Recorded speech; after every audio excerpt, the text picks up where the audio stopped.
Hey YouTube, this is John B, aka Smooth Chocolate here. Happy Monday morning. Hope everyone's week was a very pleasant one. Mine was for the most part. I am terribly sorry for not doing Goosebumps in a while. Just had a lot of our projects I wanted to get done for this month, February, now that we're in the third day of it so far.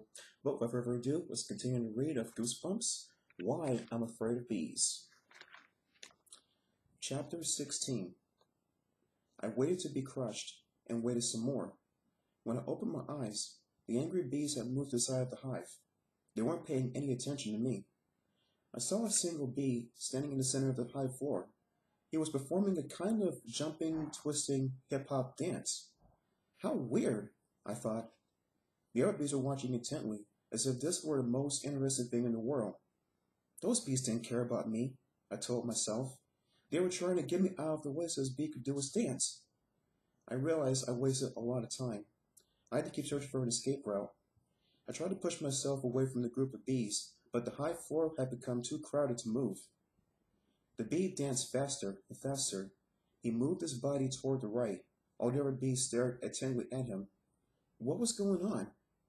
At that moment, something from my old big book of bees came back to me. I remembered that bees sent out scouts to find their food. Then the scouts danced to tell the other bees where to go get it. If the scout was reporting on where to get food, it meant he'd just been out of the hive. That meant that there had to be a way out of this place. I was so excited. I almost started dancing. But I didn't have a chance because, suddenly, all the bees in the hive rose up like a dark cloud. I spread my wings and flew up with them. As I followed, the bees formed a single, orderly line and shot off through a tiny hole in the far upper corner of the hive. I buzzed until I buzzed around until I found the end of the line. Then I got ready to escape. Would I make it? The very last bee in line, I shot out the tiny hole into open space. For a few seconds, I watched the other bees floating away, busily hunting for nectar and pollen. I knew I looked just like them. The difference was that they would willingly return to Andretti's hive, but I never ever would. At least, not if I could help it. I'm out! I cried joyfully in my tiny voice. I'm out! I'm free! Oh god, that sounds so freaking weird. Dazzled by the sudden bright light of the outer world, I flew around and around in the beekeeping area.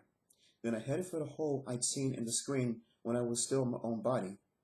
I knew it was on the wall that faced my family's yard, but when I flew over to it, I stopped and gasped in disappointment. The hole had been patched up. Mr. Andretti had fixed it. Oh no! I wailed. I can't be trapped. I can't be. My heart started thumping crazily. My whole body was vibrating. I forced myself to calm down and look around.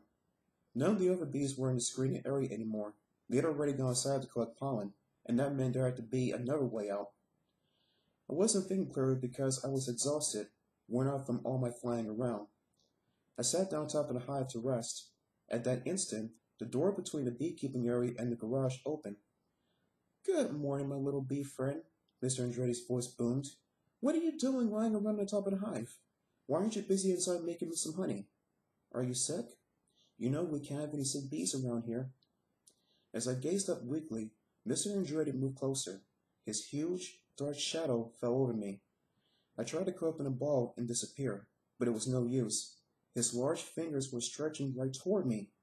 I yelled in terror, but of course, he couldn't hear me. What is he going to do to me? I asked myself. What does he do with sick bees?